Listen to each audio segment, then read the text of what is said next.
Superstar Khesari Lal Yadav का वर्षों का सपना हुआ पूरा। उन्होंने एक लग्जरी कार खरीदी है जिसकी कीमत करोड़ों में है। अपनी नई कार की वजह से इस वक्त पूरे सोशल मीडिया पर छाए हुए हैं।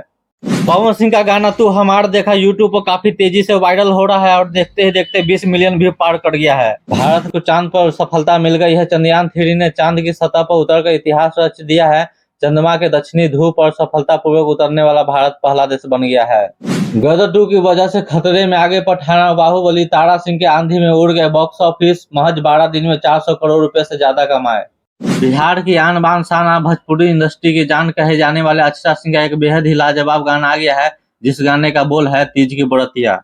चंद्रयान 3 की सफलता के बाद पूरे देश में जश्न का माहौल है। बॉलीवुड से लेकर टॉलीवुड और भोजपुरी इंडस्ट्री के सभी कलाकार ने बधाई दी। भोजपुरी इंडस्ट्री के गायक शिवानी सिंह ने चंद्रयान 3 की सफलता के बाद गा दिया ऐसा गाना जिस पर पूरे देशवासियों को गर्व है, जिस गाने का बोल है चांद पर भारत के झंडा।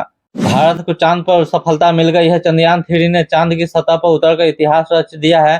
चंद्रमा के दक्षिणी ध्रुव पर सफलतापूर्वक उतरने वाला भारत पहला देश बन गया है। अरविंद अकेला उर्फ कल्लू जी का एक और धमाकेदार गाना आ गया है, जिस गाने का बोल है फसल बारू का। लालू यादव ससुराल पहुंचते मजाकिया अंदाज में आ गए। लालू यादव के इस अंदाज से लोगों की बेचैनी बढ़ गई। दरअसल कार से राबड़ी देवी और उनके बेटे तेज प्रताप उतर गए। राबड़ी देवी के कहने पर लालू यादव ने कार से उतरने पर इनकार कर दिया। उन्होंने कहा कि जब तक कोई साला नहीं आएगा तब तक नहीं उतरूंगा। तभी वहां खड़े लोग जोर जोर से ठहाके लगाने लगे। पल भर में उनके साला प्रभुनाथ यादव और पड़ोस के कई साला लोग आए और उनको दूल्हे की तरह गाड़ी से गोद में उठाकर घर तक ले गए। चंद्रयान 3 की सफलता के बाद सनी पाजी ने गदर अंदाज में डायलॉग बोलते हुए कहा, हिंदुस्तान जिंदाबाद था, जिंदाबाद है और जिंदाबाद रहेगा, जिससे फैंस खुशी से झूम उठे।